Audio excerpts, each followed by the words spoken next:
नमस्कार दोस्तों, राधे राधे, हरे कृष्णा। चीकोज रेसिपीज़ में एक बार फिर से आज आपका स्वागत है।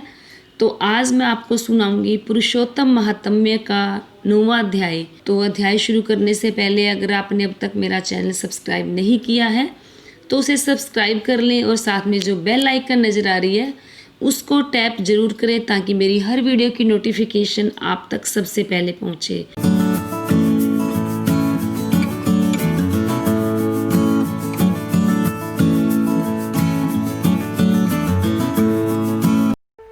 सब्सक्राइब करें चीको रेसिपीज़ को और बेल आइकन को टैप करें मेरी हर वीडियो सबसे पहले देखने के लिए।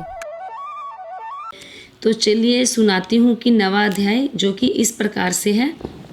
सूत जी कहने लगे कि इसके बाद नारद जी विस्मय युक्त हो मेधावी ऋषि की कन्या का वृतांत पूछने लगे। नारद जी ने पूछा, हे प्रभु, फिर उस ऋषि कन्या ने वन में क्या किया? क्या किसी ऋषि ने उसके साथ विवाह किया? नारायण कहने लगे, इस कन्या ने दुख के साथ अपने पिता का स्मरण करते हुए वहाँ आश्रम में रहकर कुछ काल व्यतीत किया। भाग्यवश एक दिन उस वन में अपनी इच्छा से विचरण करते महाकोप वाले दुर्वासा मुनि आ गए। आश्रम में मुनि को आता हुआ देखकर शोक सागर में डूबी हुई उस कुमारी ने उठकर धीरज धारण करके मुनि के चरणों में नमस्कार किया। नमस्कार करके मुनि को अपने आश्रम में लाई। अर्घ्य, पाद्य और वन के नाना प्रकार के फलों से आदर करके मुनि का पूजन किया। फिर मुनि कन्या आदर से कहने लगी, हे मुने, आपको नमस्कार है। मुझ दुर्भागिनी के आश्रम में आपका कैसे आना हुआ? आपके आने से मेरे भाग्य का उदय हो गया है अथवा मेरे पिता के पुण्य प्रताप से मुझको समझाने के लिए आप आए हैं।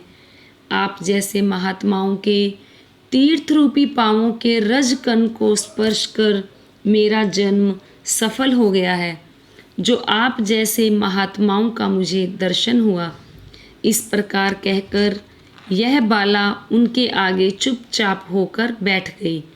तब दुर्वासा मुनि कुछ हंसकर बोले, धन्य धन्य है ब्राह्मण पुत्री, तुमने अपने पिता के कुल का उद्धार कर दिया है। कन्या बोली, हे मुनि, आपके वचनों को सुनकर मेरा दुख दूर हो गया। हे मुने, आप कृपा कर ऐसा उपाय बतलाएं जिससे मेरा दुख दूर हो। मैं दुख शोक में अग्नि की ज्वाला में जल रही हूँ, इसको शीघ्र बुझाओ। मेरे हर्ष उपजाने वाले और कोई नहीं दिखाई देता है। मुझको धैर्य देने वाली न तो मेरी माता है, न पिता, न भाई। मैं दुख पीड़ित किस प्रकार जीवन निर्वाह करूं? जिस दिशा को देखती हूं वहीं अंधकार दिखाई देता है।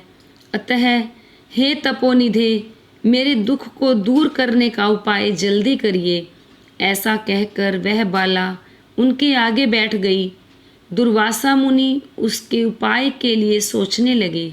श्री नारायण कहने लगे, हे नारद, इस प्रकार मुनि कन्या के वचनों को सुनकर मुनि दुर्वासा विचार कर अत्यंत कृपा करके इस बाला को देखकर कुछ हितकारक वचन बोले। तो ये था 9वां अध्याय जो मैंने आपको सुनाया। तो उम्मीद करती हूँ आपको 9वां अध्याय जरूर पसंद आया होगा। तो वीडियो को लाइक करें, शेयर करें, मेरे चैनल को सब्सक्राइब करना बिल्कुल ना भूलें। हमेशा की तरह अपने अच्छे सुझाव देते रहें। आज के लिए इतना ही, फिर मिलते हैं। धन्यवाद। हरे कृष्णा।